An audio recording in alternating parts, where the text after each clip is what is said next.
شاہین صاحب سوال ہے، کیا موجودہ مروجہ تسبیح یہ ٹھیک ہے، اس کا استعمال اس پر شمار کر سکتے ہیں؟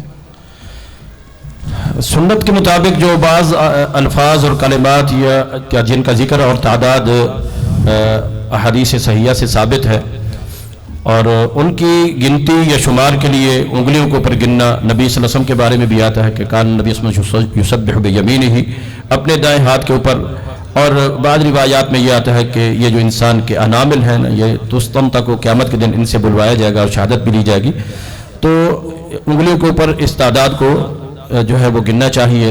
اور بعض اوقات بعض لوگوں نے بہت زیادہ تعدادیں جو ہے وہ بنا لی ہیں جو کسی شرعی دلیل سے ثابت نہیں ہے.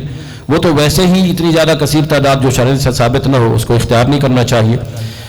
گنتی کی اگر انسان انگلی سے پورے طور پر یعنی کہ فائدہ حاصل کرے تو زیادہ بہتر ہے. سیدنا ابو ہریرہ رضی اللہ عنہ کے متعلق آتا ہے کہ وہ ان کے ایک تھیلی ہوا کرتی تھی جس کے اندر کچھ پتھر کی کنکریاں تھیں جن کے اوپر کچھ نہ کچھ وہ ذکر اذکار کیا کرتے تھے، اور ان کی ایک لونڈی تھی جو اسے رکھتی تھی پھر لا کر پیش کرتی تھی.